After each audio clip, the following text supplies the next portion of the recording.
Hey, well, welcome everybody to everybody that's out there. All 112 couples watching us hopefully right now. Yes. It's pretty exciting. Yes. Hopefully it's not just Kate and I watching ourselves right now, Yeah. but welcome everybody to the first ever that we are aware of through FFI, the first virtual date night. Mm-hmm. So cheers to that. I can begin off with a cheers. Yes. Cheers. Hopefully you guys have a drink with you, maybe some food, your favorite snacks. Hopefully you have your phones put away and doors shut and you found some quiet time. We are going to kind of kick things off in just 30 seconds to a minute here, just kind of letting people kind of get rested and situated in this next little bit. So again, grab your favorite drink or snack and officially begin in 30 seconds. Sounds good. In the meantime, I guess we can just drink it. Some of us can drink. It's nice to see where everyone's coming from too. We're seeing a lot of different spots from around our diocese and elsewhere. So thanks for joining in wherever you are virtually. It does feel like we're, part of the body. So it's good to see everyone from different places too. Yeah. Yeah. What are you drinking? Drinking some good old whiskey. Number 2 for some of my friends who have reached out to already know. I enjoy my whiskey, so if you have a whiskey out there, cheers to you guys, or beer of any sort, really, or wine, I guess, of course. But we don't discriminate in our household about that. all drinks are welcome. And if you're not drinking at all, well, I guess cheers to you guys as well, and maybe I'll have an extra one later on your behalf. So for those of you who do not know us, and just to introduce ourselves, we are Katie and Steve Norman. We reside in Stratford, Ontario, and we are both high school chaplaincy leaders. So it's the end of a work week, and we're enjoying being home together too. We have a 2-year-old named Rem, and we love being a family, and we love being together and going outside and doing outdoors things. I think COVID really pushed us to be creative in the way that we enjoy time as a family together, to not, be in front of a screen all the time, although screens can be useful, as we now know. Exceptions can be made. Yeah, but we really, we love sports, and we love being outside as a family. We love going to Mass together. Our 2-year-old, he's really starting to understand Mass and all those fun things. So we're at a fun point in our young married life, yes. But we're excited to join you tonight to host as well. A solid 3 years and a bit of marriage, so we're borderline professionals. Ask us any questions you need. We do have a second one on the way. We are expecting our second one in May, so we're still kind of early in the process, but it's exciting times. Yes. We recently just moved to Stratford, and I started a new job, and lots of changes, as I'm sure lots of you have lots of things going on as well. Yes. If you pay attention to the right-hand side, hopefully you've already seen, and a lot of people already have seen the chat bar. The chat bar is definitely a great spot if people want to have some conversations amongst themselves. We're going to have an opportunity to ask some of our presenters some questions. So throughout their presentations, if you want to start jotting things down or posting them in the chat box, we'll take note of those and have an opportunity to ask our presenters live questions, which is great. So Patrick and Lucia, hopefully, I appreciate your smiley face. Hopefully you're in a good mood, as that means. And yeah, so we're looking forward to virtually reading what you guys have to say as well. And also too, just congratulations on setting aside the time to invest in your relationship, because we know even though maybe we don't have access to as many things, you know, just in this time, it can still be hard to schedule time just to be together, to be intentional about your relationship and your marriage, and to grow in that way. So we just want to honor you as well in terms of just your commitment to being here and to putting that effort in to grow in love of one another and to grow hopefully just as a couple in this time too. So yeah, kudos awesome. to you. Well, we will jump right into it. So again, hopefully at this point you guys are cozy. Our first presenters, Ken and Janelle Zazinski. They are combined a powerhouse in a sense in the Catholic world, especially in Canada. They've been married for quite some time, and they have been working, well, Ken as a public speaker since 1999, and Janelle has over 10 years of retreat experience. So together, they're working together to spread the powerful message of Jesus Christ, the transformative message of Jesus Christ, through various platforms like YouTube and Instagram and Facebook. And by God's grace, their online following is one of the largest, like I said, in Canada. So while their presentation is going on, which will be coming up right now in a second, think of any questions, and while it's going on, feel free to put it in the chat bar. So sit back and enjoy the first presentation. Hello, friends, and welcome to FFI Date Night. My name is Ken Yazinski, and this is my best friend, Janelle Yazinski. And Janelle, just in case people have never met us before, a little background on who we are. All right, well, Ken and I have been married for 11 years, and we have 6 children. Our oldest is 9, and our baby is 4 months old. So, yes, that's 6 kids in 9 years. It's been a busy 10 years. And it's still busy. It's still busy. Still busy. And in order to be able to do these videos, we have a YouTube channel, but we also do things like this. We have to have a babysitter. So right now, this is our life. We have a babysitter upstairs. So if somebody comes down in the middle of our filming, this is our life. We welcome you into it. COVID-19. Yes. It's disrupted all of our lives. Have you heard about it? Which is the reason why we're addressing you this way, because we can't be with you in person. Having an online ministry that we've connected with many individuals, and we have recognized that some marriages have been strained through this time. Would you say, Janelle? Oh, for sure. Very much so. And it's sad because God does have something better. In fact, God's will for each person who's married is to have a great marriage. That's something that we don't have to pray about. We don't have to discern that one. It is God's will for each couple who is married to have a great and thriving marriage. But challenges can really put stressors on families and marriages. Yep, for sure. And sometimes, like, some of those stressors might be the fact that you have to spend more time together. You know, maybe you or your spouse no longer have employment, or maybe now you're working from home, so you're in each other's space all the time. So I just want to speak to that. Some people will say, you know, if it doesn't kill us, it makes us stronger. I don't believe that because sometimes you go through something, it doesn't necessarily kill you, but it doesn't make you stronger. You know, sometimes it makes you more fragile. Sometimes it makes you more wounded, more confused. Yep.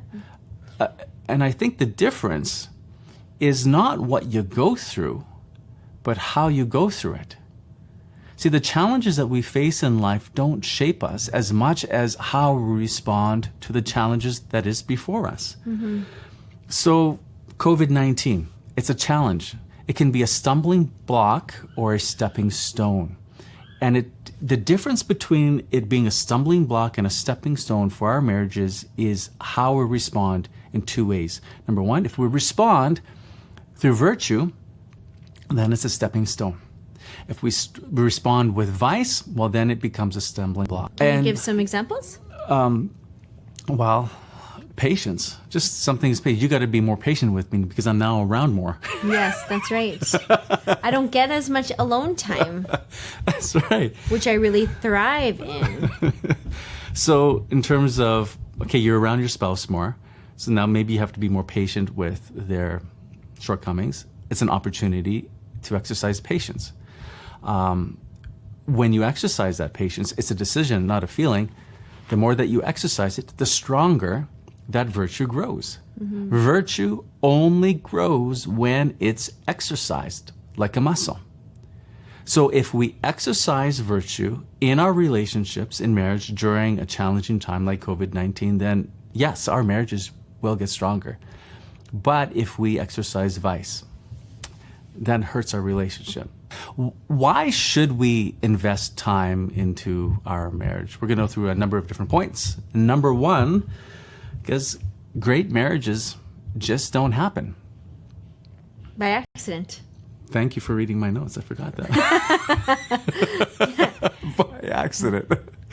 Well, I think when I think about our marriage, I think this is my relationship with Ken is the most important human relationship that I have, period.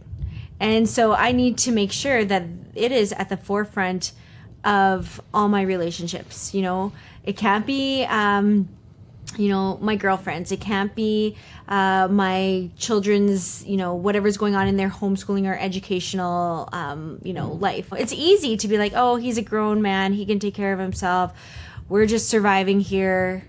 No, let's thrive and live abundantly. Mm-hmm. In this relationship, because it is the most important relationship. And the other thing that I find is that a lot of beautiful things, it's like it trickles into my other relationships. If things are going really well with Ken and I, it really, really helps my relationship with my children and with my friends and with other people. If I haven't spent time investing in Ken and I can see how I'm not feeling good inside, and it affects how I relate with other people too. Mm-hmm. Who's your best friend? Our friends are people that we choose. I chose her. She chose me. This is the truth. Janelle is my best friend. And that's the way marriage should be. There is no other for me than Janelle. Friendships are a matter of choice. And you can choose to make better decisions in your friendships. And one thing that we can choose to do is spend time with our spouse to grow in that relationship, because mm-hmm. great marriages don't happen accidentally. They only happen through intentionality. Mm-hmm. And you tonight are doing something intentional. You're spending time with your spouse, and that's a win. Mm-hmm. For you to grow in the most important relationship that you have, period, mm-hmm. is your spouse. You're doing something great. I applaud you. We applaud you. Great job. Number two, another reason to invest time into our marriage is because you promised to do so. Do you remember these words, Janelle? I can take you, Janelle, to be my spouse. I promise to be true to you in good times and bad, in sickness and health. I will love you and honor you all the days of my life. Yes, I do remember. That's a little bit different. Yeah. To be reminded in this way. Thank you for saying that. You're welcome. And I meant them. I know. And if you're in a marriage right now, you said those words to your spouse as well. Mm-hmm. Why do you invest time into your marriage? Because you promised to do so. How can you love and honor somebody unless you spend time with them? You're being faithful to your marriage vows by building that friendship. And that's important. You're being true to that promise. There's something within us that dies when we are not faithful to what we have said. And I think it's more than just being faithful. You want to be excellent at this. Mm-hmm. Because love doesn't say, how little can I get away with? Mm-hmm. Love says, how much can I do? Mm-hmm. Yeah. You want to love abundantly and lavishly. That's the way the Father loves us. And I feel like we should model that in our marriages. Number 3, why invest time into marriage? Because it's your salvation. Do you have a thought on that, Janelle? What does that mean? I feel like some people would be like, what? Jesus is my salvation. So what do you mean by that? My relationship with Janelle, with you, is how I work out my salvation. It's how I love. It's how I grow in virtue. Because when I'm faithful to our marriage vows and when I love you, I'm loving Jesus. Because Jesus is present in every sacrament. The marriage relationship isn't just this buddy thing. It's not like we're dating. No, every sacrament makes present Jesus. And when we are faithful to our vows and we love the spouse that we're married to, we're actually loving Jesus. And it's helping us grow in our relationship with Him. We're working at our salvation. So I believe it's very true to say, in this sense, Janelle is my salvation. Because if I don't love her, my salvation is in jeopardy. So to add to this point, the goal of marriage is not romance. The goal of marriage is the sanctification of the couple and the procreation of children and raising them in the faith and getting them to heaven. Now, does romance play a part in that? Yeah, it aids in that. You know, there's that love that is shared between the man and the woman, and which is beautiful. But that's not the end. It's part of the fuel, the beauty that leads us to Jesus, leads us to heaven, leads to the sanctification of the couples and the raising and procreation and raising of children. So, secular culture doesn't get this point. I think that marriage is just about a romantic relationship. Romance is beautiful, but God has something better. He has holiness in mind. Okay, so point number 3 is to teach children how to have a great marriage. So when we go off on our dates and we spend time with each other, I mean, it's a great benefit to us, but we're communicating to our 6 children what a marriage should look like. And every time I take Janelle out on a date, I'm telling my son Jacob, Mommy's important to me, and this is how you treat a lady. And every time I take Janelle out on a date and my daughters see this, I'm showing them, this is how a man should treat you. And I'm very aware that how I treat Janelle is going to ignite the appetite in my children for what they look for in their own spouse, if they're called to marriage. A couple of days ago, Janelle, you just paid me just a huge compliment, and I never even thanked you for it.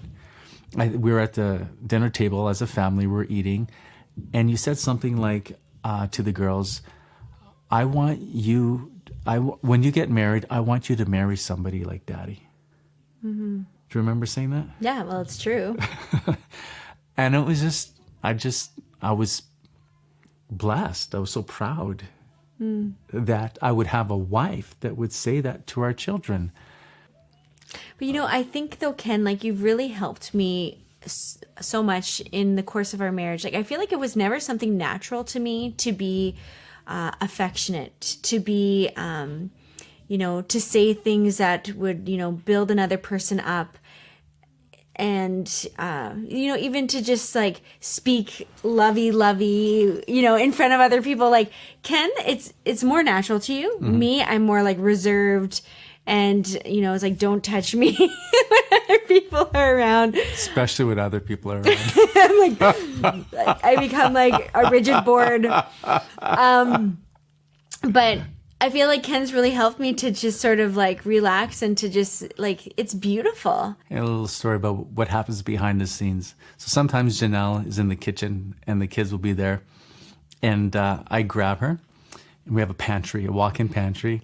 And I open the door and I pull us in and I close the door and close the lights. And so the kids are in the kitchen and they know I've just dragged Mom into the pantry and closed the lights. And if things turn out really nicely, I might get a kiss. If he's lucky. If I'm lucky. And then we come out, and then sometimes I go, yes, yes, yes, yes, yes.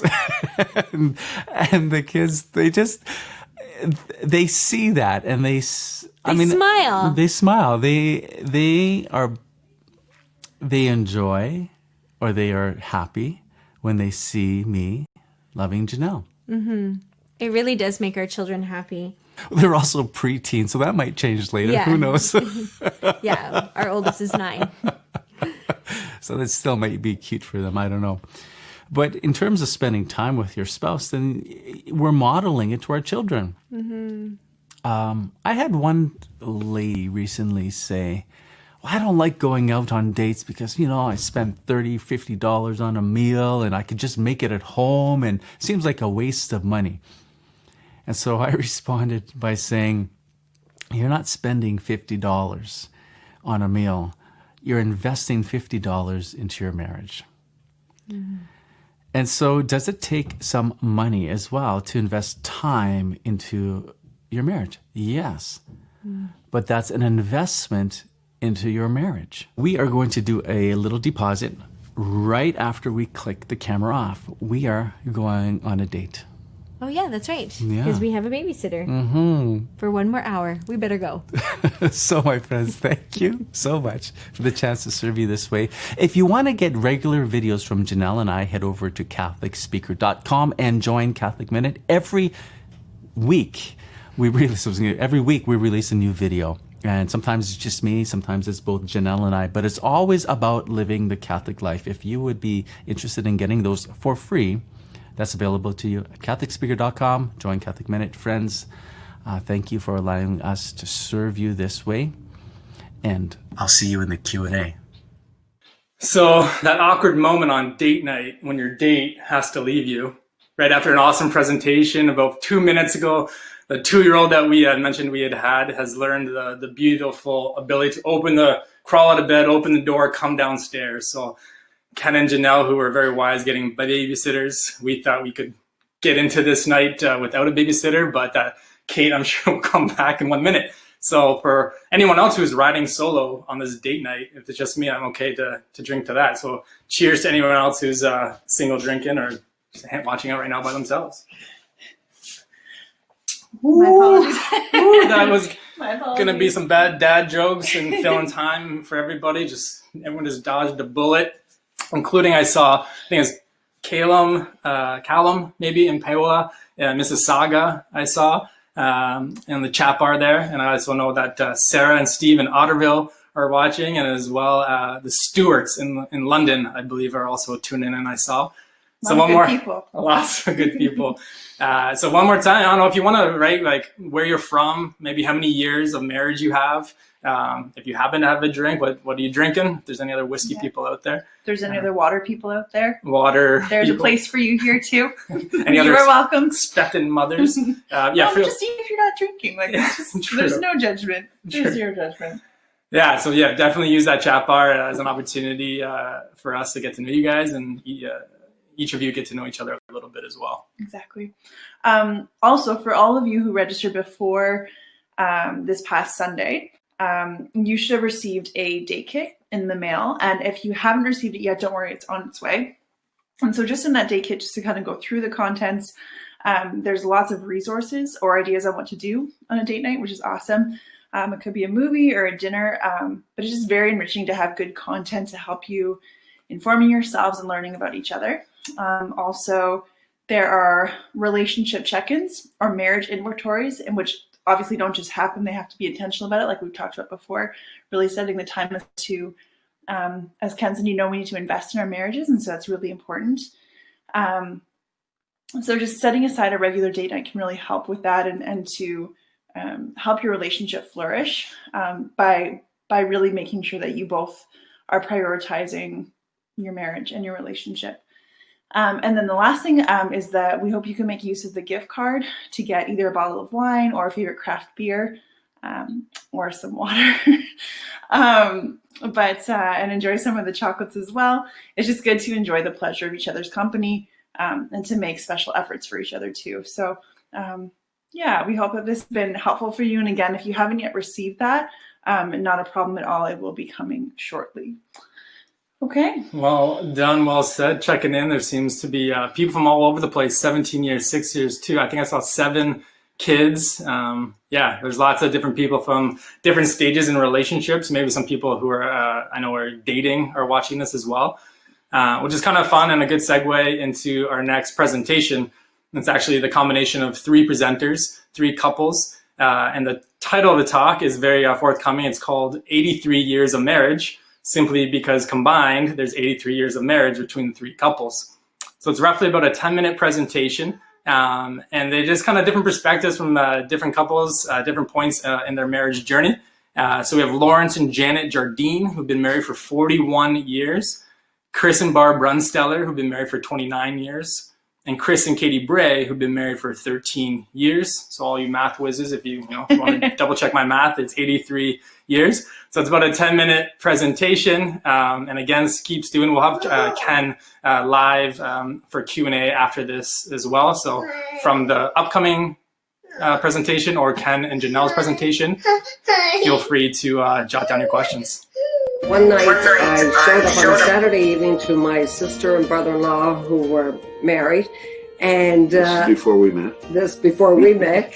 And their little one was in bed. And I came upon this scene in the living room. They had the fire in, they had the coffee table over, a little white cloth on it, a glass of wine, and they had cooked a little prime rib roast for themselves. And with candlelights, and I looked upon this scene and I said, "Oh my gosh," I said, "you're having a date night." And they said, "Yeah." So anyway, it so impressed me that I said, when I get married, we're going to be having these date nights all the time.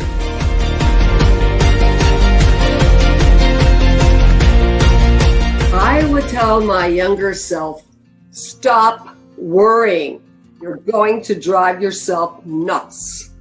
God will bring people into your lives that will help you at times that you need that help. Sometimes we recognize it, sometimes we don't. I remember one time being at Shoppers Drug Mart and I was freaking out over something in my head, and this lady was in front of me, an elderly lady, and she turned around and she looked at me and she said, most things in life work out. And I'm there, what the heck? I couldn't believe it, like it was like God sent her to me. Because I think the reality is that worrying uses up your time, but it doesn't really help anything. And I think now looking back, I would say I don't look back so much because regrets don't help either. You have to live where you are in the present moment and live the life that God has given to you. It's important to remember that you are starting your own family unit, right? Mm-hmm. And so I think, each of us as individuals, we have these little traditions or these things, these habits, these things that we do, how we used to spend our time. And especially when you start having kids, yes, you are kind of merging 2 families into one and then starting something kind of new. And I think it's really important to be intentional with just recognizing that you have to put your own family first. Yeah, that can be really challenging if your family has lots of traditions that you've always been a part of. Mm-hmm. And you don't want to miss out on those things, but it's also, you have to learn to be flexible. A lot of times there's like this misprioritization of how we spend our time and that's something that we had to learn through and sort of sift through in our marriage. Was like, so which of these things are we going to adopt as our own? That's right. And which what's important to us, because we got to just put our own family first. Totally. And through the years that changes too, as you have children and life gets a little bit more busy and chaotic, those things change. But just to be aware of what your family is going to be participating in and what takes priority. To have a personal prayer life, to pray for your spouse every day, and to pray together. And I think, like for Chris and I, we've grown in this over the years. We weren't really good at this in the beginning of our marriage. We said certain prayers together, prayed the rosary, go to mass. But I'd say the last half that we have grown in this, and there's like a deep intimacy in praying together. I think another thing is not to take yourself so seriously, because you're going to mess up once in a while, and what do you mean? no, no matter how much you think you have it put together, yeah, you're gonna mess up once in a while, and you got to be quick to say I'm sorry, and and learn to laugh. One really good thing that we have found is that get this couple over for dinner. Break bread together, relax, and then deal with the problem, and let them vent. But it takes time for all that to happen. So you really do need a little dinner date. And if for some reason they can't come for dinner, send a dinner.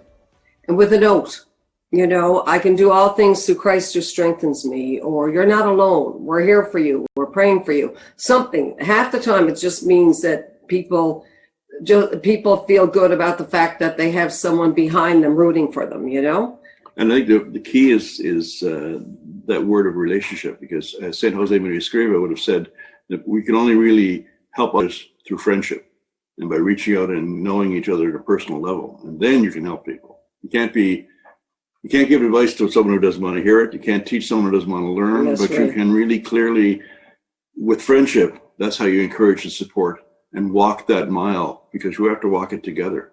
I think just by being in relationship with other people can be a help. And I don't know, the only way that I can answer the question is like the way that we have been encouraged by other couples is by just surrounding ourselves with people that we consider holier than us and more knowledgeable in their family life and their faith. Their faith, that they have kids that are older than us and they've gone through some of these struggles and can relate to stuff that maybe we're going through and have poured into our relationship. Right. And to have honest conversations. I feel like a lot of times people are afraid to show their hurting side or the side. We want to have this facade that everything is going so smooth in our marriage and in our lives. The perfect We're children. like, that's a lie. There's always things going on, whether it's like in your marriage conflicts or with your children that you're struggling with or work. Yeah. There's always something going on. And to have good relationships that you can have honest conversations with, it's really helpful. We were really impacted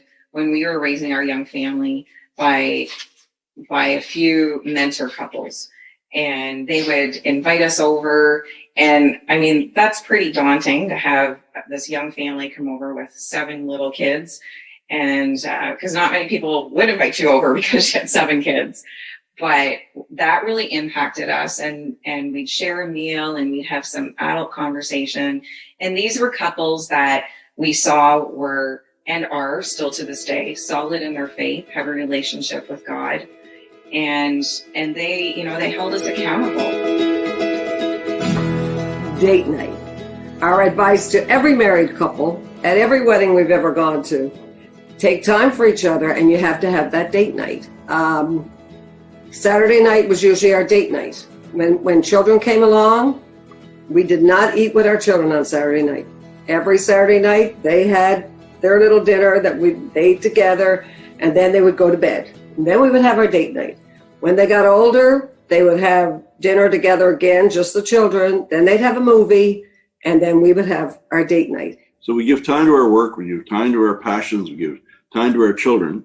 You have to give time to ourselves. Of course, first and foremost, you have to give time to God. And I think as St. Paul said, we should work out our salvation with fear and trembling, which means we have to put some effort into it. We have to really work at making our lives a priority, because we were married and had a relationship before we had children.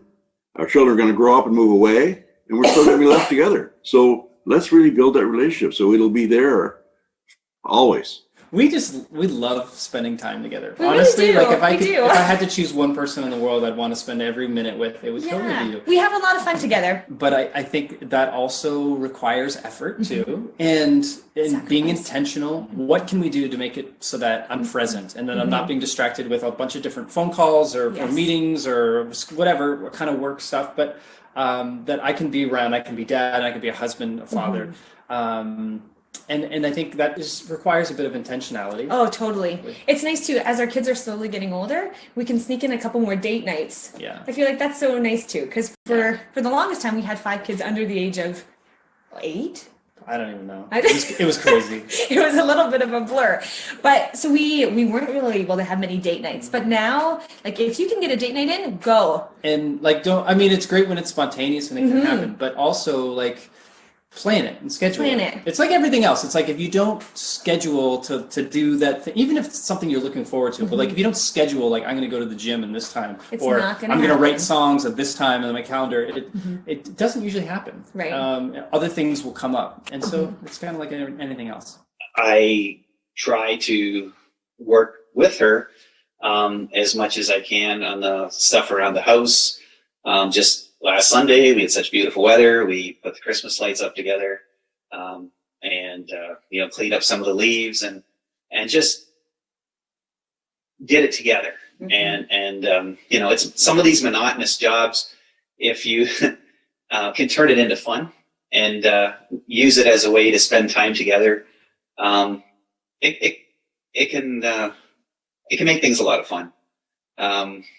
Because like, she's a lot better looking, than I am. So if I can work with somebody who's good looking, it makes time go quicker. I know when the kids were young, we started carving out, we try to anyways, after supper, we would tell the kids, okay, mom and dad need some time. We're going to be on the couch and you guys have to go play, but it's just our time that we're going to talk. And whether it was like 10 or 15 minutes or half an hour, it was uninterrupted. They couldn't come to us unless there was like blood or it was a World War III. But I mean, we tried to really instill in our kids that we have to have time together and just to carve out when we can, whether it's a date night or go to a movie, go for supper, but that the relationship in this house that comes first is obviously our personal relationship with God, but then it's us. We're next. It's our marriage.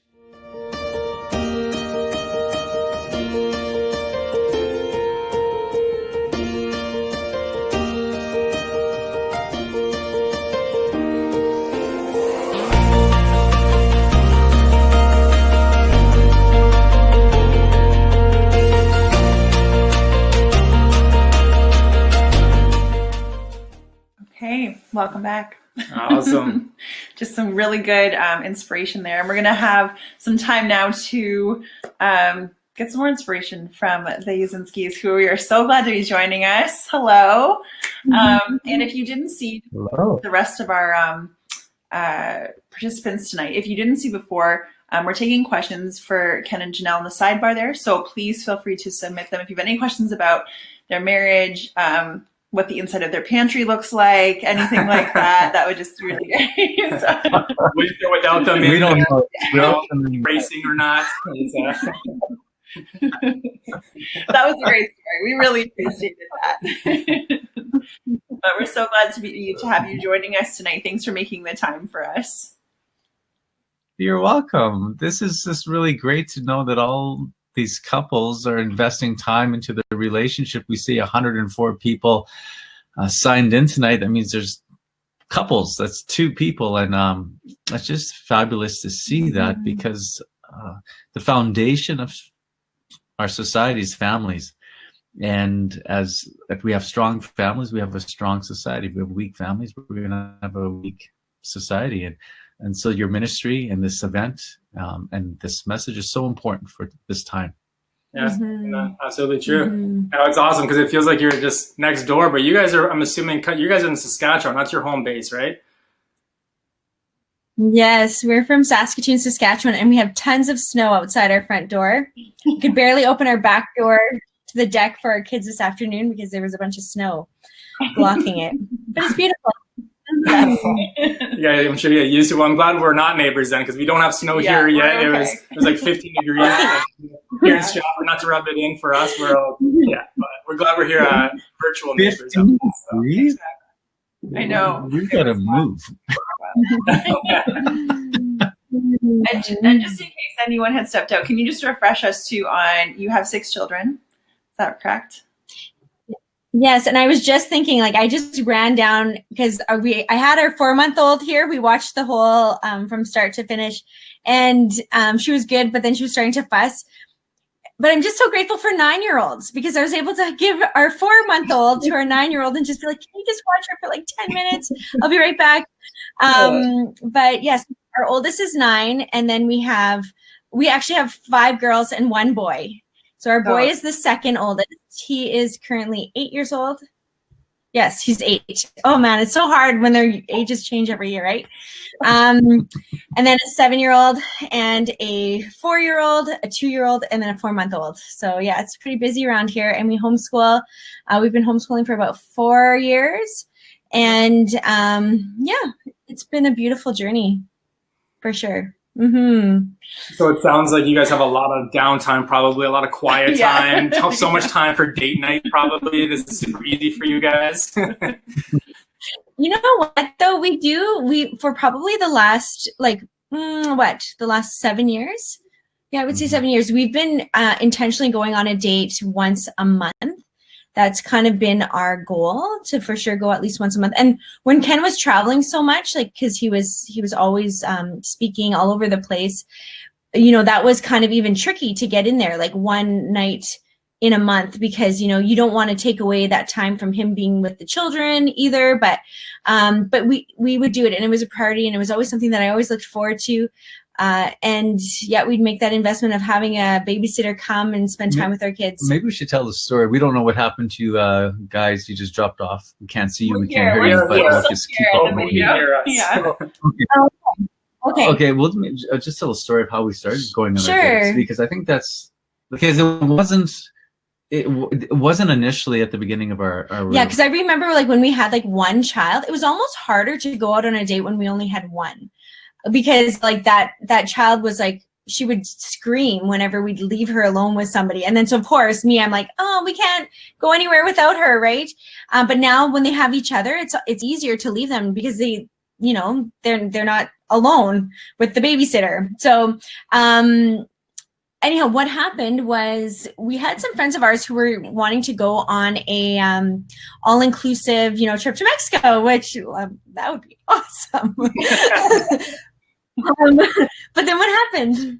I think we were pregnant. Were we pregnant? No. We talked to my parents, and they agreed to come and babysit for us. Yeah. So we saved the money. We had the money set aside. We had the babysitters lined up, and we're ready to go, almost ready to book the trip. Yeah. And then I did some thinking, and I thought, look at all this money that we're spending on 7 days. What if we took that same amount of money, we divided it up, like by 12. By 12, 1 date per month. That's how we initially started. 1 date per month. We'd never spend all the money. Like, that would be a really awesome date. Yeah. Like, really awesome date. And I thought, we're going to have money left over. And what's going to be more beneficial to our marriage? Sure, we're going to have a great time in Mexico, but what's going to be more beneficial to our marriage? And I thought, consistently going out at least once a month. So then we canceled the plan. So I called my parents back, and I just let them know what we decided to do, and I thanked them for their generosity. And that's how we ended up starting to go on dates once a month. Yeah. Now it's maybe a little bit more often. Mm-hmm. Yeah. Well, yeah. I don't know. Yeah. Yeah, we go more often, but it's like can be really short. Like we just go for like a quick coffee and come back like for an hour. Anyhow, yeah. So, did you want us to go through the questions that are in the sidebar, or what would be your preference? Yeah, well, because we've seen a couple come up and some people messaging as well. There seems to be some themed ones. I mean, there's an easy toss ball one of you can address as where you guys met, and then maybe we start from there. We'll get in some deeper, harder, more challenging ones. Okay, sure. Okay, so how did we meet? Okay, so I'm now 39 years old. And Ken, you are 27. No. Can you tell that he always makes the jokes? I don't always laugh at them. He always finds that he's his best owned company, and it's true. He is his best owned company. He finds everything he thinks. And I feel like we're on the same page here as couples. So anyhow, I was 18 years old actually when I met him. I was in my first year university, and Ken, you were just wrapping up university and started doing some youth ministry. And I was there was it's a house called the Discernment House. There were these sisters there. Anyhow, Ken was walking in, and I was there for some kind of event. And I remember, and I was taking a Bible study through CCO, Catholic Christian Outreach. And my study leader was Ken Yazinski's girlfriend. And I remember hearing all about him from my Bible study leader. And I was like, there's that Ken Yazinski. Anyhow, that's where I first met you. Do we need to talk about this? And you, I don't even think you remember that. I remember meeting you. Okay. Yeah. Anyhow, so that was that. Does Ken have I want to hear Ken's side of that story. Does Ken have is there a Ken version? Fast forward many years went by, and then Janelle came back from Bible school. She joined Face-to-Face Ministries, an organization I had started many years after this. She joined our ministry team and traveled with us on the road. On the road in ministry, our relationship developed. And long story short. Yes. So we dated for 2 years, broke up for 3 years, and then we dated again and we're married 9 months later. Oh, cool. And now we've been married for 11 years. Yeah. That's awesome. So married when you were 16, is that how it works? Then you were a young girl. That's awesome. Well, like I said, we can dive into a challenging. There's a difficult one here with someone, Martin, and apologize, Anya. What do you do when both of you are spent and exhausted and at your wit's end? And what do you do when especially when babysitter is not necessarily an easy option? What do you guys? Do you have little strategies or tips of when you're in kind of the thick of things? What do you guys do? That's a really good question. Yeah. Because I feel like that's every day. Every day is a challenge. There's challenging moments in every day. Mm-hmm. Oftentimes I've heard people say when you start having more kids, it gets easier. They lie. Well, I think certain things get easier. I haven't found it easier. It's more challenging. With every child, I found it more challenging. It's rewarding. It's just so I can identify being at the wit's end, whatever. So that's how I feel often. So what do we do when you're tired and when you're spent? We just still go make time. We book a babysitter. We still go anyway. Yeah. Would you add anything else to that? Yeah. Sorry, I was just trying to look at the question. And in your situation, getting a babysitter is difficult. Yeah, we just try and make a priority. I don't know, even one thing that we do, if we're the question specifically pertaining to connecting as a couple, even once the kids are in bed, sometimes it's okay, once 8 o'clock rolling around, we are ready for a break here. So we'll often just sit on the couch and just so how was your day? Mm-hmm. Even if it's pretty exhausted conversation, that's okay. Almost every day we sit on the couch for a brief moment of time at the end to talk. Yeah, and I like that because it's an opportunity to connect, And sometimes it's really short. Other times it's a more lengthy conversation. Yeah, and I feel in some ways our situation's different because Ken's home all the time right now, so I see him multiple times during the day, but we don't necessarily connect. Usually I'll be can you change his diaper? Can you do things like that throughout the day? But when you were gone more, it was different. You're still busy working throughout the day doing stuff, but so I think everybody probably has different situations, whether your spouse is working outside of the house, whether you're working outside of the house, or some people have shift working spouses, But I think making sure to make time to connect, even if you don't have the opportunity to have a babysitter, you can still connect and have those short moments of intimacy in conversation. Smile at your spouse. I forget to do that. Touch your spouse. Yeah. To do that too. It's don't pet me like a dog. Yeah. And he doesn't.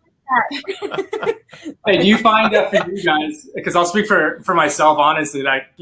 Our son goes down, and I find I'm exhausted to have intimate, open conversations. Will you guys have that couch time you talked about, even when kids running around, or for you guys, does it work after they're all gone down? How do you guys do it? After they're all gone down. But you talk about being exhausted. We also have times in our day that are very intentional where we do things to recharge. So Janelle recharges in the morning. She loves her morning time. It's sacred. No one messes with it. And so we have a rule in our house that the kids are not allowed to come out of their bedrooms until 7:30 a.m. So Janelle tries to get up at 5 a.m. And so she has that chunk of time in the morning. It's hers. And then for myself, it's in the evening. And that's, I just need to be by myself. Those 2 moments of being by ourselves, I think, really help us to be able to connect outside of that. Mm-hmm. Yeah, it's true. Those are very important times for both of us. Very important. And like for me, like that morning time is super important. I just want to give you a disclaimer. Like I have a 4-month-old. So like I don't 5 a.m. If I can wake up at 5 a.m., that's pretty awesome. But it's not as frequent as I would like. Just putting it out there. Okay. 5:30. Well, and kind of piggybacking off of that, Nate and Anna from London asked, so just kind of on the context of maybe things not being easy, they asked, how do you correct each other in a loving way in the face of each other's shortcomings? I thought that was a really important question. I think especially as tensions run high sometimes.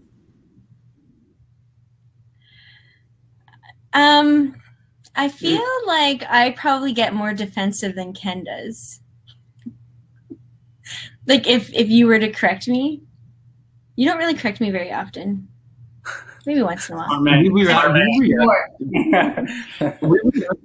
differently. Like I'm more of a stuffer with the emotions, so you don't stuff. No, it's like, whoa. So one thing that you do very nicely with me is that when Janelle wants to bring something up, she says the topic. She says, "Ken, I want to talk to you about this," but it's not in that moment. It'll be later on. Because when the person who has the issue, like Janelle has an issue for me, something I've done, she has the advantage of already thinking about it a long time by the time she comes to me. But she's kind to me in that she says, this is what I would like to talk to you about. And I know that we're going to have a follow-up conversation, so it's not in that moment. And then I can prepare and think about it and say, okay, how is she going to be right here? Because she usually is. I think that's good for any issue though, like whether it's like family holidays or whatever, just be like, okay, this is what I'm thinking about. I just want you to have some time to think about it, and then we will, reapproach this later. And when there's something in my mind that comes up about Janelle that maybe, lack of a better word, irritates me. Okay. This, which is just what it really doesn't happen very often. But when that comes up, I remind myself first, before saying anything to her, of all the wonderful things and the wonderful ways that she is like a great mother and a great wife. And I remind myself of how generous she is. And I intentionally recall those things. And it just makes that issue really seem not like an issue. So before approaching her, I do that. And oftentimes when I do that, I don't even approach her because I realize it's just not worth it. Like it's my issue, not hers. The irritation is because I'm selfish or prideful, or I'm not being generous enough here. And so I do that, and it helps me. Yes, I think it's probably good to, instead of just spouting something off right in the moment, because often our emotions can lead us kind of to do things that aren't really kind. So I think giving it time, that's good. I like that. That's awesome. I like both those answers because I feel like it kind of gives your partner, your spouse, whoever, the benefit of the doubt, and kind of, it's all, even though you are bothered, you're acknowledging something, you're kind of either giving time to think about themselves or just reminding it. Yeah, it just really kind of sets the best light possible versus going in guns a-blazing. So those are, super proud. I like that a lot too. Shifting gears a little bit, Vincent asked, how do you learn to put Jesus at the center of your marriage? Ways or tips on how to help each other grow in low and in holiness. I think it might be grow in love, not low. Grow in love. I think it's really helpful when Jesus is at the center of your life prior to marriage. So then this way you enter into marriage already having that understanding that Christ is the center. This is the reason why we are together. For people maybe who haven't gone into marriage like that, I can see how that would be a little bit more difficult to, have those routines where Christ is everything. There's no compromise, whether it's going to mass on Sunday or whether it's praying or, family prayer time, things like that. Like we have an understanding that those are good things and we should do that. Right. So you go ahead. So I would just ask the couple who's considering how do you make Jesus the center of your relationship, I'd first ask, have you made Jesus the center of your life first? Are you aware of a conscious decision to say, Jesus, I want you as Lord of my life? So start there. And then from there, together as a couple, make some strategic decisions, like non-negotiables, like Mass every Sunday. I know COVID-19 times are a little different. I don't know your situation. Here in Saskatchewan, we can go to Mass. I mean, yes, we're dispensed. We don't necessarily have to. We don't have that obligation hanging over us. But I always think if you love somebody, I mentioned in the video, you don't seek to do the minimum. And so we go to Mass because we want to love and honor our Lord. And so for us, that's a non-negotiable. We also have we try and go once a week during our week. We also have other non-negotiables like a regular confession. We also have things like we pray every day as a family and sometimes multiple days in the family. So we have a schedule, a routine, and Jesus is part of this. The rule, we call it the rule of life. And the rule of life is to help our family grow in holiness. So it's a schedule, but the schedule is not for the sake of the schedule. The schedule is so that we can help our family and us grow in holiness. That rule life is on our fridge, by the way. It's like bang, bang, bang. And we're not always perfect with it, but there's times in there, like noon, the Angelus, grace, another time in the day, evening family prayer. Now, I'm going through a whole list here, and if a family's never started with any of this, it can be overwhelming. Like, oh, I can't. This is where do we start? Well, just start with something. I mean, if you're not going to Mass. Grace before meals. Grace before meals. Well, I would go to Mass. If you want to miss every Mass. But yeah, grace before meals, family prayer time. I think that family prayer time, it doesn't have to be much to start with. Very cool. I maybe some of those ramblings would be helpful. I don't know, Janelle, you think that? Yeah, just start somewhere. Start slow, begin to grow. Pray for your spouse. God will do the rest. Gotta trust in Him. That's right. That's great advice. I like that start small too, because we feel a lot of times it's easy to compare to like working out. If you've never worked out before, you don't start with trying to bench 100 pounds. Like you start with the 5s. And so just like building that, and like I think, grace builds upon nature. So if we're continuing to try to, just add a little bit as we get more comfortable and more set as a family, I think that's solid advice. Someone else asked how you manage to do activities as a couple, such as dates, during these times of pandemic. Yeah, our government has just changed things for us this week. Prior to now, it was good. We could still have a sitter come and do that, and we weren't, infringing on any of the restrictions. So we'll have to discuss that. Yeah, I had someone actually message me, and she said they just have in-home date. They've been doing it all of COVID, and I thought, that's pretty good. We could probably do something like that. Make it special. Kind of like in the video with the couple who had the meal by themselves. That was really good. We don't do that. Maybe we could order skip the dishes if they still deliver. The kids get a movie downstairs, and we did that for our anniversary this past year. That was really cool. That's right. Yeah. Yeah. So did that fall into into pandemic time, or was that prior? It was. That's why we did it. Like it was when it was total shutdown. So we had a movie on for the kids, and we had our some Indian food. It was really great. Nice. Yeah. That's perfect. That's good. I know one of the things we did too, we have a projector, and so we tried to do a movie night with our 2-year-old. I mean, it wasn't a date, but it was just, we tried to do a movie night, and that was kind of fun. It was more of a family date one. Home drive-in kind of thing. Yeah. So.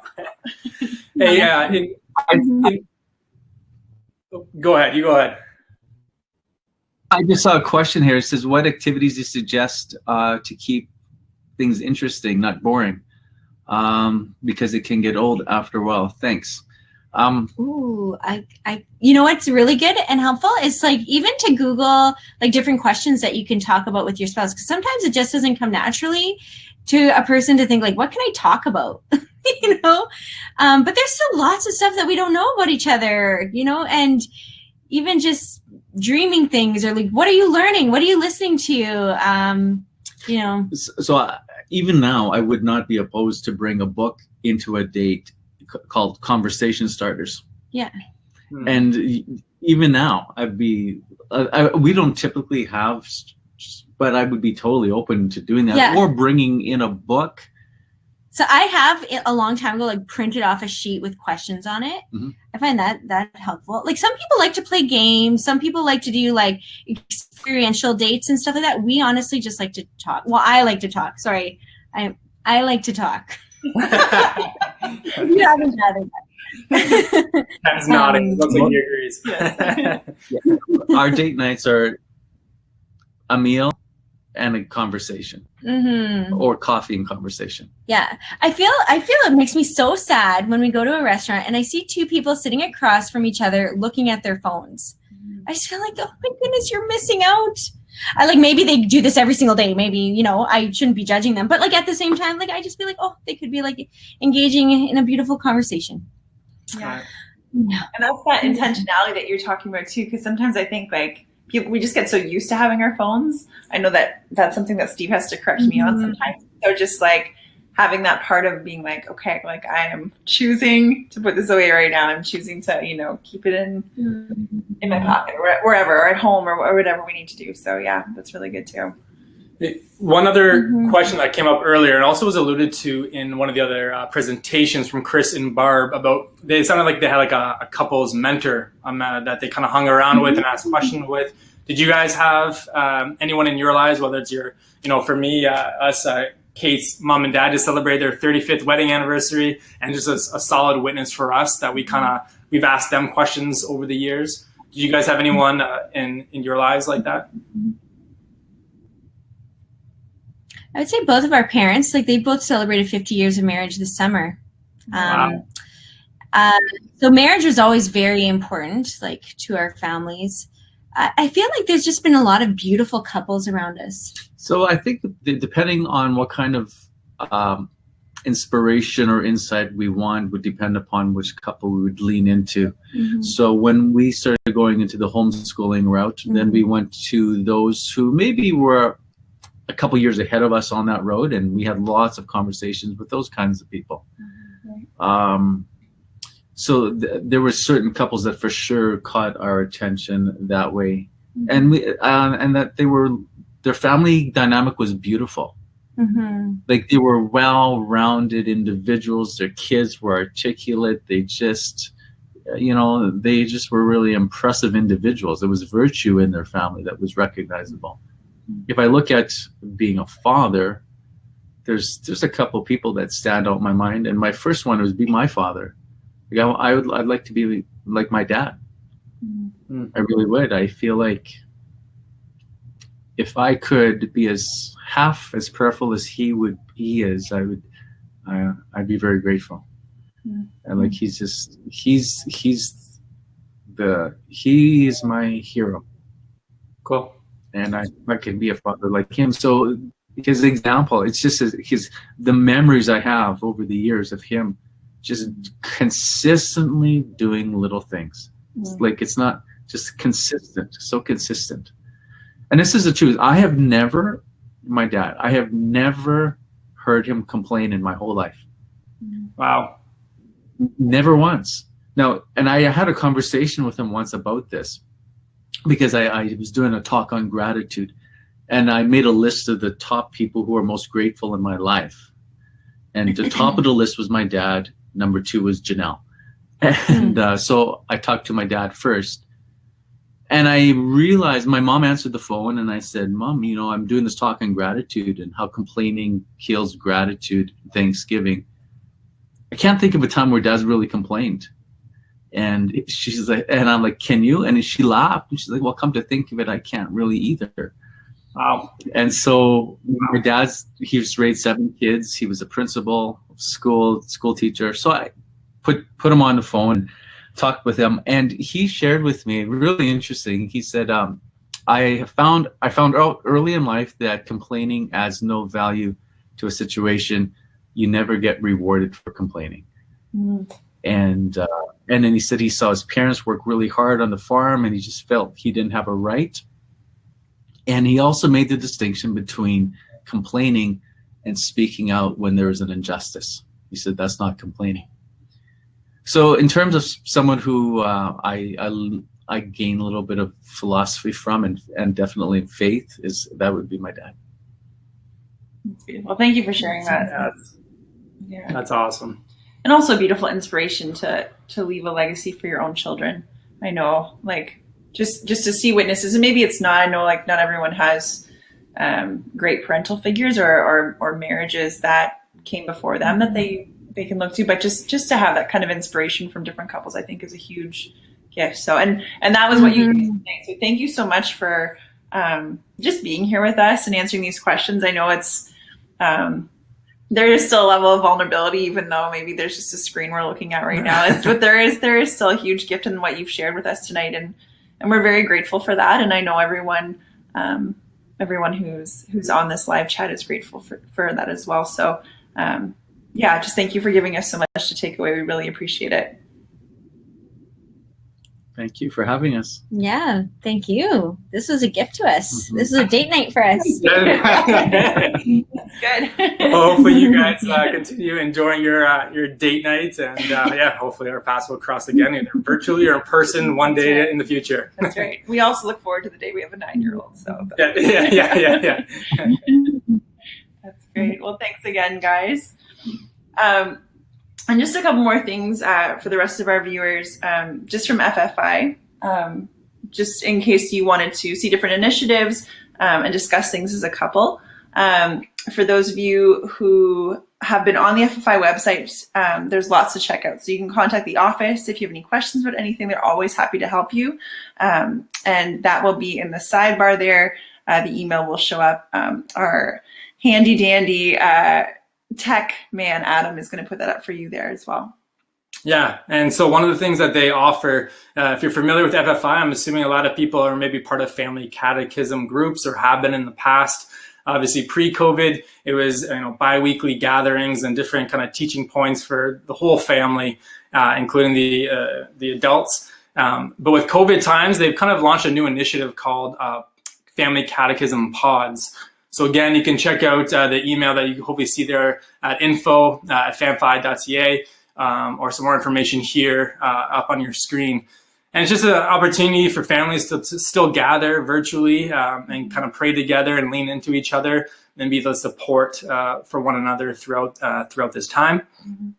FFI has put together some great resources to help you as a family kind of create your own catechism environment. So definitely go check out that if you're interested and kind of want to start bringing in more so in your own family lives, some of the things that our presenters or speakers talked about tonight. And just tapping into that community as well. We know that even though things are a little different for a lot of us, it's so important to still be leaning into the body of Christ together and finding ways to connect. This is just a great opportunity to do that as well. A second initiative that they have, which is also very, not just time sensitive, but important for any time, they have a mental wellness outreach.